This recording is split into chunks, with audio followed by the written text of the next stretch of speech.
Muito bem. E nós temos agora uma outra mesa.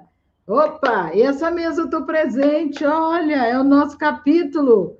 Ó, professor, doutor Luiz Renato Arias Braga, defensor público, fonoaudióloga mestranda Luciana Filipeto, e eu estaremos nessa discussão agora. Que coisa boa! Sejam bem-vindos! Opa! Ô, doutor Renato! Olá, boa tarde para todo Boa mundo. tarde! E a Feliz por Luciana? estar. Boa tarde. Oi, Lu! Ei, ei! Tudo bem, pessoal? Oi, Tudo! oi! Tudo bem? Como é que vocês estão? Muito bem, muito felizes de estar aqui com vocês, de ter dividido essa escrita desse capítulo, desse artigo com pessoas tão bacanas, né, e competentes, né, e nessa tarde, depois da fala aí do Dr. Márcio Oliveira, que foi muito assertiva no nosso tema, né, Luiz e doutora Ângela, a gente quer puxar um gancho desse princípio de proteção integral e prioridade absoluta com o viés da prioridade sobre a prioridade que é o deficiente, né? A criança com deficiência, a criança e o adolescente com deficiência. Isso. Então, o nosso artigo foi ótimo, excelente. Eu vou fazer a audiodescrição. Doutor Renato Aires, branco, cabelos negros, barbudo, bonitão, está de terno, cinza, blusa azul e gravata também da mesma tonalidade. Luciana Filipeto, fonoaudióloga, mestranda, branca, com os cabelos castanhos, e não está a blusa... Cor de abóbora como você. A nossa intérprete, Patrícia, é aloirada, branca, está com blusa preta. A doutora Liciane, branca, aloirada, está com blusa preta e um colar. Eu, negra, de óculos, de turbante africano e de batom vermelho e blusa abóbora. Muito bem. Então, agora, iniciar a nossa discussão. Eu quero iniciar compartilhando com vocês um slide, porque quando a gente está no meio acadêmico, a gente adora se nortear para deixar tudo o mais claro possível para quem nos assiste. E como o assunto é tão importante e poucas pessoas, né, cerca de 40% da população se declara, né, que não tem conhecimento dos direitos, né, da criança e do adolescente. E tem uns que nem têm esse conhecimento, tem uns que falam que tem pouco conhecimento e outros que nem têm esse conhecimento. É importante usar, né, deste momento para chamar a atenção das pessoas para esse princípio. Não sei se a gente pode chamar, doutor Luiz, de uma doutrina, né? Aí, depois você pode nos esclarecer sobre isso. Então, eu gostaria de compartilhar aqui com vocês os slides. Você já está careca de saber? Então, não precisa. Vou ver se vai abrir aqui. Eu não estou achando. Espera aí. Vocês estão visualizando? Ainda não. Ainda não? Então, espera aí. Porque está aberto, só não estou achando a apresentação. Senão... Vai lá no share screen, né? Você está no share screen? Estou. Vou ver se eu consigo. Senão, não está compartilhando. Chegou aqui. Agora está. Agora vai lá e abre seu PPT. Deu? Isso. Modo apresentação. Oculta aí esse tracinho azulzinho. Ótimo. Muito bem. Então, o nosso artigo está no capítulo 3, né, que é Educação e Saúde. E para a gente foi uma grande alegria conversar, né, entre o jargão aí do direito com essa fala que a gente tem enquanto profissionais de equipe multidisciplinar. Aí realmente uma abordagem multiprofissional, né? E é uma viagem fascinante quando a gente tem aí o poder e o conhecimento, porque nós somos empoderados, né? E temos condições de, através desse conhecimento, buscar atalhos, perspectivas e exercer nosso direito de fato, né?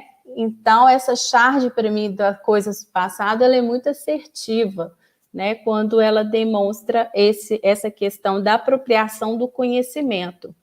E nesse final de tarde, a gente vai abordar novamente essa questão da proteção integral e da prioridade absoluta, que foi discutida, né, antes da Constituição de 88, né, pelas pesquisas que demonstram isso, só que no momento em que ela foi promulgada nessa Constituição, foi inaugurada essa nova era para criança e adolescente no país, que agora sim eles passam a ser vistos como sujeitos de direito. Até então, né, um dos problemas que a gente observa, principalmente na nossa prática clínica, é que por terem tutores, né, no caso os pais ou algum parente que detém, né, a guarda dessa criança, muitas vezes os direitos delas eles acham que por eles falarem por essa criança, ela não tem direitos e deveres, né? E eu trago aqui alguns recortes da fala que a gente colocou no nosso artigo, justamente para demonstrar, né, que a garantia dessa prioridade, ela abrange uma preferência de atendimento de serviços públicos, privados, e na formulação e execução de políticas públicas e sociais, que foi o que o doutor Márcio nos trouxe, que falta essa implementação, né? Tem uma normativa maravilhosa, bem adequada, bem redigida, até para os princípios internacionais, mas, infelizmente, a gente não vê isso sendo posto em prática.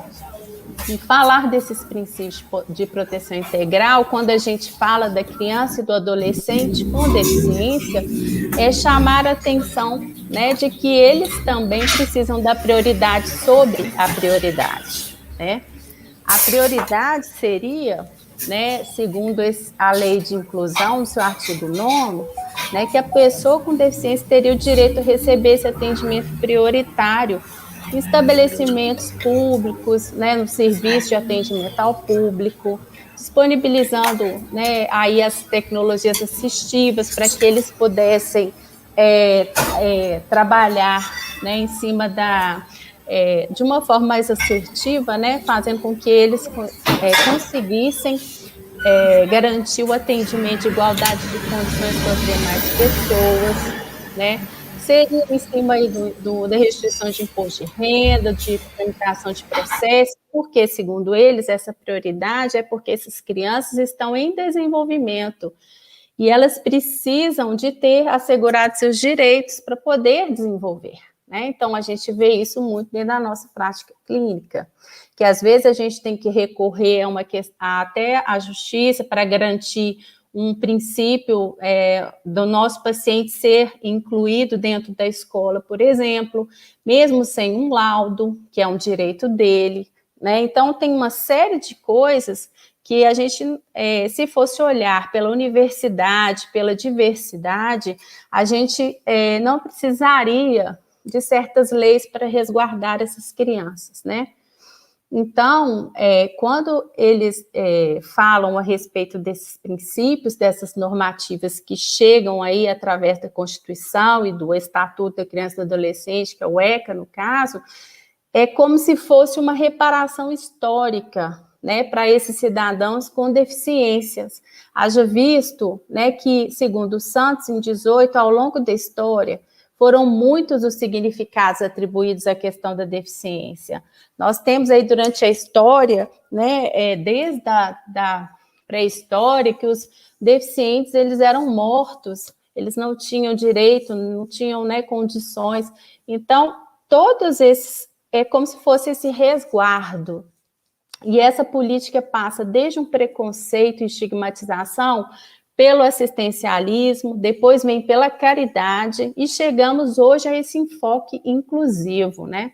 Que aí são as políticas que hoje, graças a Deus, estão em voga para garantir o direito desse indivíduo com deficiência. Então, sendo aí nesse viés, nós colocamos que, sendo assim, à luz das comemorações dos 30 anos do ECA, né, na lei de 8069, de 13 de julho de 90, é necessária essa reflexão acerca dos desafios para implementação na prática dos princípios da proteção integral dessa prioridade absoluta das crianças e adolescentes, e principalmente dos com deficiência, que, além de tudo, precisam de competir em igualdade de condições com todos nós. Então, a gente precisa de ter políticas públicas para os deficientes, né? E quando a gente fala em atenção integral, e eu, enquanto fonoaudióloga clínica e educacional, que trabalho com inclusão, me vem à cabeça uma série de palavras, né, que eu considero o ser humano e seus componentes, que envolvendo aí todo um cuidado que vai desde a detecção da patologia até a reabilitação, a prevenção, as políticas públicas. É muito importante se ver o indivíduo na sua totalidade, não só no modelo biomédico, em cima de sintomatologia, né? E vem as palavras educação, inclusão, adaptação curricular, né? Inclusão sem laudo, uma série de aspectos envolvidos para se garantir essa atenção integral. E eu trago para vocês um conceito de campo da saúde que foi formulado por McLeod em 74, para demonstrar que essa integralidade passa pelo conceito de saúde no seu viés, da biologia humana, né, que aí nos traz a herança genética, os processos biológicos, né, a questão do meio ambiente, o solo, a água, a moradia, o local de trabalho, tudo isso interfere na questão de saúde e vai refletir tanto nas medidas que a gente vai adotar, quanto nas questões escolares, né, e lá no nosso consultório, quando a gente atende essa criança. O estilo de vida também é outra questão, outro pilar que influencia nesse conceito de saúde. E aí entramos nós, equipe multidisciplinar, na questão da organização da assistência à saúde, né, onde nós vamos ter as medicações, os serviços ambulatoriais, hospitalares, e principalmente a capacitação desse profissional que vai receber e atender essa criança e esse adolescente, né? Muitas vezes é nos nossos consultórios que nós nos deparamos com os diversos tipos de alienação parental, de violência, né? De coisas que precisam da ajuda do profissional do direito, do advogado, né, de uma instância superior maior aí para a gente poder garantir o direito dessa criança, desse adolescente e resguardá-lo, inclusive, porque vale a ressalva que essas equipes, nós profissionais, temos aí, né, a necessidade de manter isso, de ser guardar o direito dessas crianças e evitar que elas sofram violência, discriminação. Então, detectado alguma coisa nesse âmbito, a equipe, o profissional que atende, ele também é corresponsável com esse tipo de violência e pode ser punido também se deixar e se for negligente nessa condição.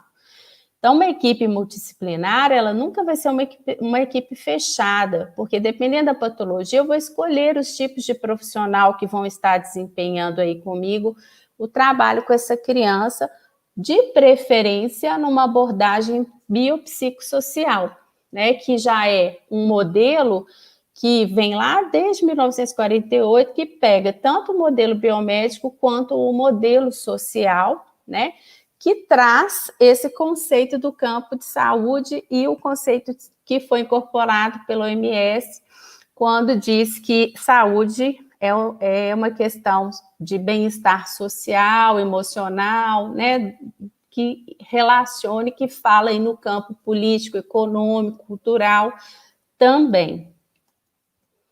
Aí, esses profissionais também têm que trabalhar em redes. E que seria isso? Redes, né? A rede não vai ser só uma associação. ela vai ser um espaço por onde tem que tramitar o conhecimento, a informação. Nós temos, nós temos aqui no centro dessa rede a criança e o adolescente com e sem deficiência. Aqui no nosso caso, no nosso artigo, nós demos um enfoque no com deficiência, mas existe aqueles também que sofrem, que não têm deficiência, sofrem violência e outras questões que têm que ser trabalhadas e visualizadas no contexto social também.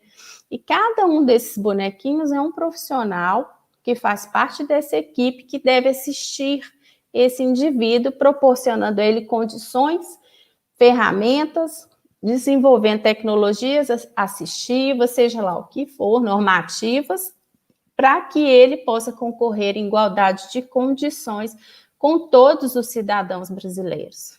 E quem é esse adolescente com deficiência?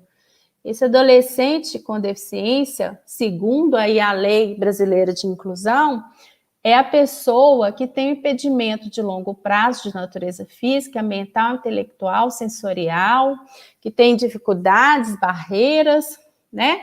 E que tem aí isso tudo que impede que ele numa vida em sociedade, comum com todos e faça com igualdade de condições suas habilidades. E esse princípio da integralidade é justamente dar a esse adolescente, a essa criança, condições de ter lazer, de ter saúde, moradia, amor na sua casa, ser assistido, se socializar, ter amigos e mais tarde, quando sair dos muros da escola, ter emprego, ser profissionalizado, né?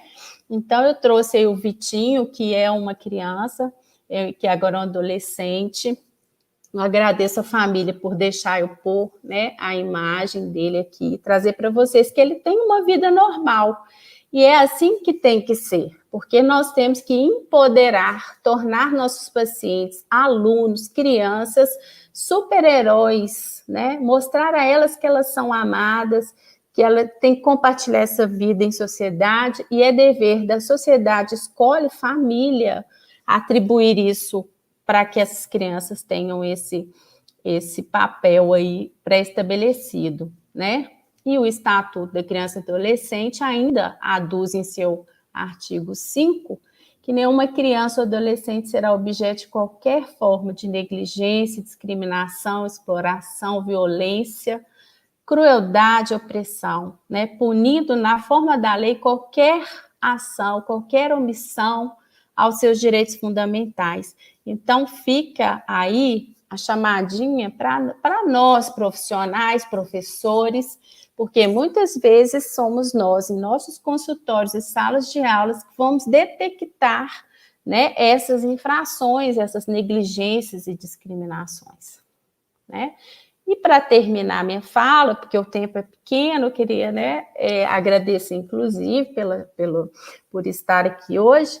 Eu quero trazer Paulo Freire, que é muito assertivo quando diz que é fundamental diminuir a distância entre o que se diz e o que se faz, de tal forma que, num dado momento, a tua fala seja a sua prática. Essa é a minha condição aqui hoje. Tornar, através desse livro maravilhoso, constituído por várias mãos, várias profissões, multidisciplinar, que confunde o jargão do direito com a fala da sala de aula, do consultório, tornar realmente, né, aí uma sementinha para que a gente consiga um dia implementar de fato as leis desse estatuto tão bacana. Obrigada.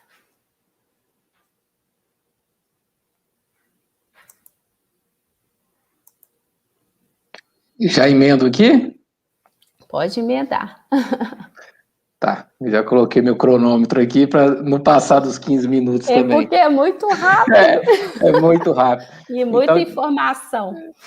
Eu queria agradecer também o convite, a doutora Ângela, a Isabel, também do sindicato, com quem eu tive contato mais direto aí por WhatsApp, a Aliciane, Luciana enfim, brilhante aí, já me deixou numa situação até confortável agora, porque eu consigo bater um papo que ela trouxe já a questão técnica. Acredito que, apesar do pouco tempo de explanação, foi muito eficaz, viu, Luciana? Parabéns pela forma como você trouxe de forma didática, mas com todos os conceitos que precisavam trabalhar inicialmente.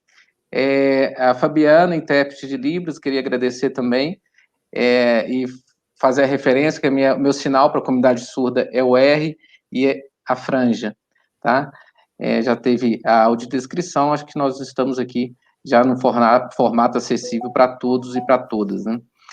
Enfim, foi muito bacana ter participado da elaboração desse livro, exatamente pelo que a Luciana disse. A gente conseguiu agregar saberes e construir algo em conjunto com as visões diversas, né, de cada profissão. E é o que nós acreditamos, principalmente essa rede que a gente está sempre juntos em eventos, não só na produção desse livro, a gente sempre se esbarra aí em vários eventos, principalmente ligado à pessoa com deficiência, e é uma convicção pessoal de cada um, de cada uma. Então, esse capítulo foi muito rico exatamente por ter essa divisão de saberes e falar, né, desse princípio da proteção integral da criança e do adolescente, o princípio da prioridade absoluta, como bem a Luciana falou, e a gente diz isso no livro, né, trata-se, no caso da criança e do adolescente com deficiência, é a prioridade da prioridade, e como isso é importante para assegurar os direitos do dia a dia, né, para promover a igualdade. E eu gosto sempre de fazer uma introdução explicando um pouco desse princípio da igualdade, que também está lá no artigo 5º da Constituição, né, que todos são iguais perante a lei. Então, essa igualdade ela tem que ser interpretada de uma forma ampla, né? Então, a necessidade da prioridade absoluta da criança e do adolescente com deficiência é um mecanismo para que essas crianças e adolescentes possam exercer os mesmos direitos das outras crianças ou adolescentes ou dos outros cidadãos, né? Então, eu sempre trago alguns exemplos específicos, né, em relação à criança com deficiência, caso da prioridade no atendimento à saúde, dentro do seu grau de urgência, é claro, né, não se fala de atendimento em urgências diferentes, mas naquele grau que ele foi reconhecido, aquela prioridade é necessária para ele conseguir ter esse atendimento de saúde, né? Eu dou exemplo, eu tenho um filho com autismo, o Rafael, e sempre falo isso, e eu já vivenciei isso com ele, eu também levo essa experiência de já estar em um hospital em que ele, na prioridade dele, tinha várias outras crianças e eu não conseguia esperar com ele o atendimento dessas outras crianças por causa da desorganização sensorial, no caso do autismo, agravado pela situação da fragilidade de saúde que ele estava passando naquele momento.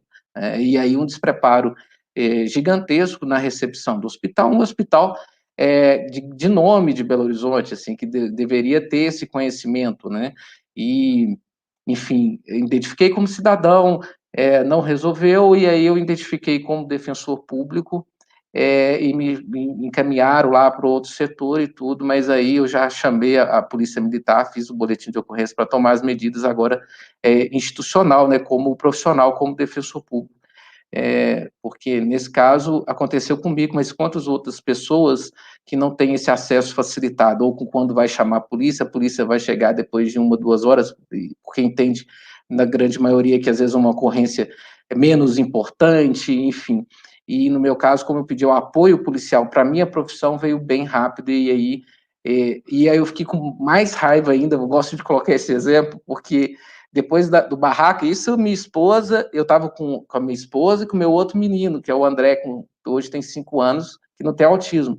E a minha esposa querendo me matar, né? Tipo assim, vambora, deixa isso para lá. E eu falei, não, a gente tem que servir de exemplo, assim, para tentar resolver. E aí eles queriam colocar o Rafael numa prioridade, numa urgência maior do que a dele, numa outra categoria de urgência. E depois eu fiquei sabendo disso, eu fiquei por conta, e não era isso que eu queria, não é isso que tem que ser. E tem que ser naquela urgência dele. Então, assim, nesse caso, a prioridade do atendimento dele era necessário para ele ter o mesmo direito das outras crianças, que é conseguir o atendimento médico, né? E por uma questão pessoal dele, de desorganização no caso sensorial, ele não conseguiria esperar. E aí teria que ir embora. Era o que a minha esposa falou comigo: não, vamos embora. E olha para você ver, eu não teria o atendimento de saúde.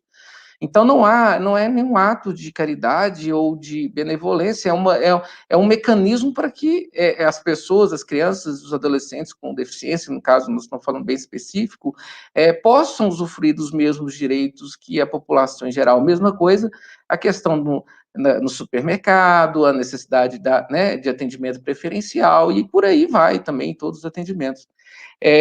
A Luciana já trouxe a questão da multidisciplinariedade em relação ao desenvolvimento da criança e do adolescente, e eu trazendo esse mesmo tema da multidisciplinariedade, enfim, também na rede de proteção, o mesmo viés, a mesma interpretação, agora na rede de proteção. Ontem nós tivemos, não sei se vocês acompanharam, o presidente da República sancionou um projeto que estende a análise do teste de pezinho para outros exames, em que busca-se mapear outras doenças raras, entendeu? Isso foi uma luta muito pessoal, eu acompanhei da jornalista Larissa Carvalho, aqui de Minas Gerais, ela é mãe do Theo, ela teve essa questão com o Theo, com o filho dela, que poderia ser evitada se o teste do pezinho, na época, ele fosse mais amplo. E ela disse nas redes sociais dela, se não me engano foi no Instagram que eu vi, uma coisa bacana, ela muito feliz de falar dessa sanção do presidente, agora, e ela falou assim: agora nós temos que batalhar para a efetivação desse direito. E foi uma preocupação que nós tivemos muito, principalmente eu com a Luciana, nas conversas, na elaboração do capítulo, que a gente queria trazer essa questão no capítulo, dizer o que é real, qual é a realidade que nós vivemos, sem nos preocupar com a eventual crítica, né, que poderíamos receber como autores do capítulo. E é uma fala recorrente minha também, nessa questão do direito brasileiro, de que nós temos leis, e a Luciana falou isso agora, leis muito boas, regulamentos já muito bons, mas com pouca aplicabilidade prática, né? Não adianta a gente ter isso escrito, não adianta a gente ter isso já nos códigos, nas leis, sendo que na prática isso não é aplicado. O exemplo que eu dei do meu filho no hospital, eu mostrei por celular para ela a lei, a questão da prioridade do atendimento, mostrei a lei brasileira de inclusão, enfim, e não adiantou, mostrei né? Ela falou assim: olha, eu não posso fazer, porque o que os outros pais vão achar, não tem nenhuma ordem do hospital para isso, e é claro, essa funcionária estava exercendo ali o que passaram para ela, ou não passaram, no caso de não passar. Então, assim, e mesmo eu mostrando, foi necessária a minha identificação como profissional do direito, como defensor público, para poder resguardar esse direito, né? E que, infelizmente, é o que falta, né? Já parabenizei a questão do evento, da gente poder disseminar essas informações, principalmente nessa plataforma gratuita do jeito que está, né? A importância que a gente que tem, não só as obras acadêmicas escritas, a exemplo do livro, mas também esse formato de lives, de palestras, para conscientização da população. Porque acredito que, a partir do momento que a conscientização da população seja mais forte, as pessoas vão se organizar para exigir esses direitos cada vez mais, né? Porque é muito difícil, é muito frustrante você saber que você tem uma razão e que não vai ser obedecido. Então, isso tem que ser muito mais forte, né? E a questão da atuação em rede multidisciplinar é fundamental, né? O diálogo entre as profissões, é importante que você tenha, por exemplo, no campo jurídico, o acesso a toda a rede de proteção, acesso aos profissionais que a Luciana bem já falou, que desde a psicologia, a própria medicina, a fonoaudiologia, a terapia ocupacional, educação física, enfim, a engenharia, no caso também das questões de acessibilidade física, deficiências físicas, enfim. É necessário que esses saberes eles se difundam, né, eles se misturem também, mas é necessário que a gente tenha uma ação eficaz na prática também, de encaminhamentos, que eu digo. Então, chegou ao consultório algum relato de uma negligência de direitos e tudo, é importante que esse profissional também do atendimento, ele tenha essa orientação a saber a quem encaminhar no ramo do direito, para poder solucionar, ou a Defensoria Pública, ou o Ministério Público, enfim. Nós tivemos a fala do Dr. Márcio aí, que foi o precursor nosso, do Ministério Público de Minas também, enfim, são as duas instituições que, no caso específico da pessoa com deficiência, está lá no artigo 79 da Lei Brasileira de Inclusão, como as instituições responsáveis, né, por resguardar todos esses direitos da pessoa com deficiência.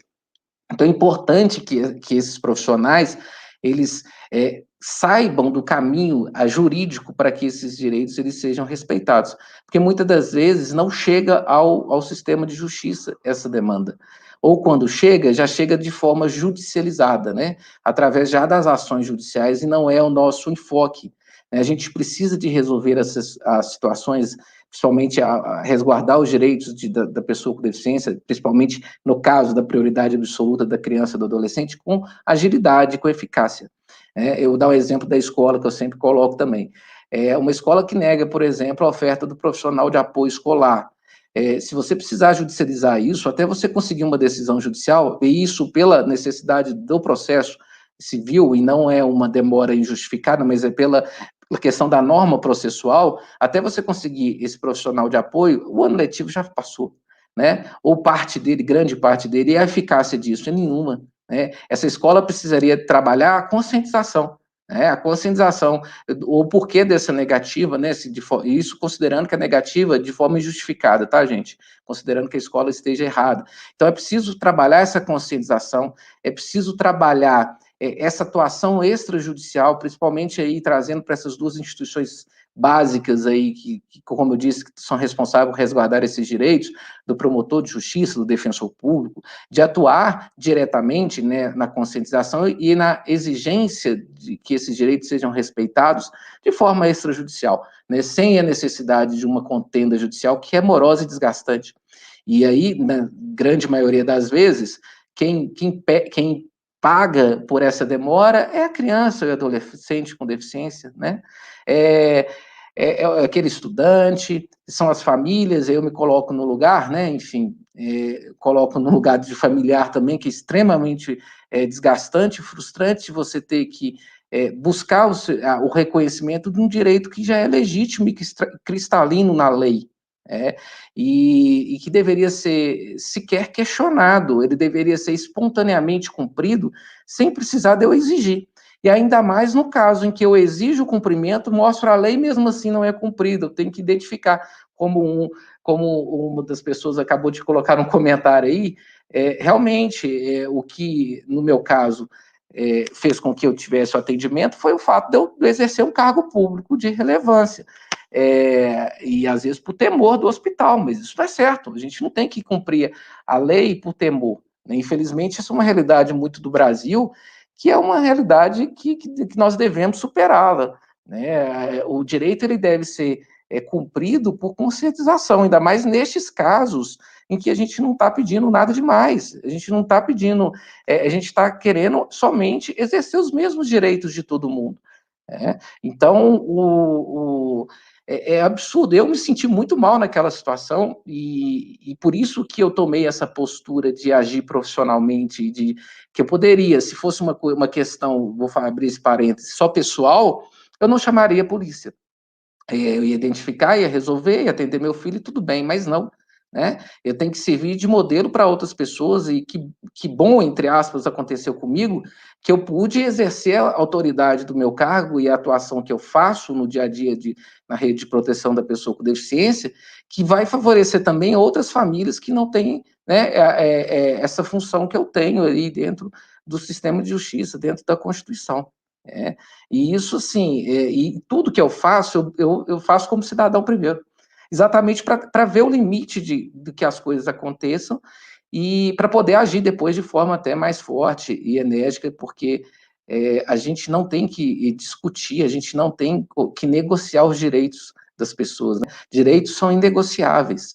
O que a gente pode fazer, o que a rede precisa fazer, é se organizar para que esses direitos sejam implementados. mas nunca negociar ou falar, não, nós não estamos prontos para cumprir. Não, tem que cumprir. Como vai cumprir? Aí a gente conversa. Vamos fazer, então, uma capacitação aqui, vamos ajustar ali, até a gente chegar no ideal. Eu acredito muito, e, enfim, um outro assunto que eu sou apaixonado também, tem um outro livro, né, da irmã da Luciana, inclusive, que é no caso da de mediação, né, e eu acredito muito nas técnicas, né, adequadas de soluções de conflito, exemplo da mediação e da conciliação.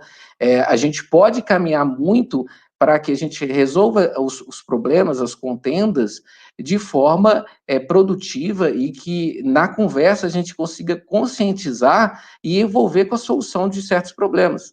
Em Minas Gerais mesmo, nós temos também uma proximidade muito grande, tanto com as escolas públicas, também com as escolas particulares. O Sindicato das Escolas Particulares de Minas, também temos contato com eles, e sempre que a gente precisa ajustar algo em alguma escola ou outra, sempre tivemos as portas abertas do sindicato para esse diálogo. E a ideia não é que a lei seja cumprida por temor, não é isso, porque não vai resolver, né? Vai ser feita por má vontade, a família vai estar em situação de vulnerabilidade, da mesma forma, essa criança, ela não vai aprender a contento, porque não vai ter um ambiente de conhecimento ali para ela dentro da escola. Mas é importante que a escola, ela não retroaja, a gente não tem mais outro modelo que não seja a educação inclusiva para dentro de sala de aula, trazendo um pouco da questão da educação. E aí as escolas têm que compreender isso e caminhar, sempre caminhar para frente, e não, a exemplo de falta de estrutura ou condições financeiras, retroagir. Isso aí não é aceitável, né? Enfim, estou aqui já com 17 minutos de fala, é muito rápido mesmo. Acredito, assim, que a mensagem que a gente tem, pode trazer especificamente desse capítulo do livro, a necessidade desse diálogo interprofissional, a necessidade do envolvimento de todos os profissionais do campo, seja do direito, da saúde, né, da educação, do trabalho, enfim, do lazer, da cultura, do lazer, envolvidos com o desenvolvimento integral da criança e do adolescente. Para esse desenvolvimento, para que ele seja integral, é necessário que ele se faça de forma integral, a várias mãos, né? Não de forma individualizada. Agradeço mais uma vez a oportunidade de fala e estou à disposição aí para eventuais esclarecimentos. Obrigado, gente. Fala muito oportuna. Realmente, esse capítulo tem o objetivo de unir forças, né? Eu vejo esse capítulo como um tentáculo, como um polvo, buscando e alinhando outros posicionamentos. Mas o mais claro e positivo é que realmente existe um direito, existe deveres, e eles são necessários, inclusive, na própria educação, como a educação geral, mas a educação inclusiva, ela requer um envolvimento maior. Ela requer um investimento, porque, além de ser educação, tem as diversidades, que têm que ser o quê? Trabalhadas. Então, o professor, ele não é trabalhado com ele na grade curricular dele, ele não tem esse acesso. E aí, de repente, cai dentro de sala de aula, ele continua com todo envolvimento, com todo amor e tudo, mas ele não tem a prática, ele não tem expertise, ele não tem conhecimento. E aí, quando vem um professor de AEE, né, a solução, oba, mas só que esse professor de AEE continua repetindo também toda a falha do processo. E quando a gente chega na escola e pede o PDI da escola, a escola entrega um relatório e não entrega PDI. A escola não sabe o que é um PDI e faz relatório. Relatório não é PDI, PDI é um processo de organização do aluno, e ele tem que estar linkado com a família, com os profissionais externos, com os profissionais dentro da escola, e se a criança tiver alguma questão judicial, também entra no PDI. Então, nós precisamos ter conhecimento da situação, para que as nossas crianças não sofram e também para que as famílias não sofram e para que as escolas também não sofram, porque fica aquele angu de caroço. De quem que é a culpa? De quem que é a culpa? Ah, joga a bola para um, joga a bola para outra. Jogar bola não resolve. Não resolve. Por quê? Essas crianças têm habilidades, têm competências, têm registros, têm vida, têm família, têm futuro. É isso que nós precisamos entender. Não é porque ela tem uma patologia que acabou o futuro. Não, tem futuro. Então, apesar do autismo, apesar da dislexia, apesar do Down, apesar do DI, apesar de qualquer coisa, existem metodologias assertivas que permitem essa pessoa ter uma vida social muito das boas. Mas precisa que as pessoas que estejam nessa vida social tenha condição e esclarecimento, né, do que é essa situação. Então, enquanto não tiver momentos como esse, de levar entendimento, levar discussão, nós vamos ficar enxugando gelo, né? E uma coisa muito triste de enxugar gelo, que a gente enxuga, enxuga, enxuga, no final não tem mais o que enxugar, porque o gelo derreteu, né? E esse gelo pode ser as nossas crianças. Porque depois que acabou, o que fazer? Se você, Renato, não tivesse se posicionado, não porque é seu filho, mas é porque é legítimo, é lei. Está na lei. A questão sensorial no autista é muito forte. Está na lei. Se está na lei, mas o sujeito não sabe, porque ele acha que tem que ser justo. A justo, porque tem outros pais aí, isso é justiça. Não, isso é incoerência. Porque a cada patologia tem um sintoma, tem um registro, tem uma forma, tem uma conduta. Então, a gente precisa entender, nessa patologia, o que é necessário? Ah, seu filho está com esse problema? Então, eu vou avisar para ele ser atendido mais rápido, para que ele não entre num processo irritadiço, porque isso traz problemas sérios para o TEA. Mas não conhece.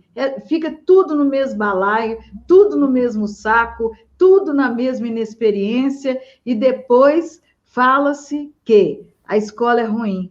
Quando? A família é péssima. Quando? A lei não funciona. Quando? Quando você está de olhos fechados para a lei. Está de olhos fechados para o conhecimento. Está de olhos fechados para a natureza, para o real, né? Está de olhos fechados para a ciência. Olha a vacina. A vacina é o quê?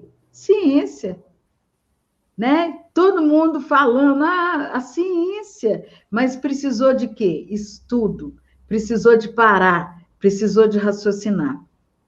E o que nós temos que fazer é continuar produzindo ciência, né? Mostrar que tem solução. Porque enquanto tiver alguém investindo, tem alguém que não vai ser, né, ser acabado pela ignorância social, porque isso é ignorância social, né? E como isso é muito triste, como isso é muito triste. Eu quero agradecer vocês dois pela parceria do capítulo, né? Pela parceria do dia a dia em todos os lugares. Em prol da inclusão, sempre, né? Isso, sempre em prol das nossas crianças e adolescentes. A luta é por eles, né? E por eles, e para eles, né? E para eles, É o que eu disse, né? O conhecimento empodera, né? As pessoas, a sociedade, ela não tem o conhecimento das leis, das normativas. Um evento como esse, um livro como esse, devia ser domínio público. Muitas pessoas deveriam estar assistindo, ter acesso. Às vezes a gente faz evento para 5, 6 mil pessoas, né? E você vê que a grande maioria da sociedade não tem interesse por conhecer a legislação, saber os seus direitos. Então, quanto mais saber que uma atendente de hospital vai saber de prioridade sobre prioridade, né, Luiz? É complicado. Mas aí o seu exemplo eu acho que serviu para alertá-los. Eles não vão fazer isso uma segunda vez, né? Com uma outra família. Então, é por aí. Vamos pegar, vamos comprar, porque o livro está maravilhoso. Parabéns, Fábio, doutora Luciane, doutor Fábio, doutora Ângela e doutora Simone, É uma joia rara, o livro. Isso, é mesmo. E tá bonito, viu? Tá bonito. É. E tá multidisciplinar. Essa fala que é a mais bacana de todas. Isso mesmo. E nós não podemos perder o fio da meada. Luciana, Renato, muito obrigado pela parceria. Renato, os seus livros estão lá, estou esperando você. A correria imensa, não estou conseguindo Gente. processar tudo, mas eu vou sim, vou buscar. Só mandar um beijo para Patrícia, intérprete, Isso. mais uma vez juntas. Isso. Obrigada. Patrícia é uma bênção mesmo. Patrícia é uma bênção. Muito obrigada, até a próxima.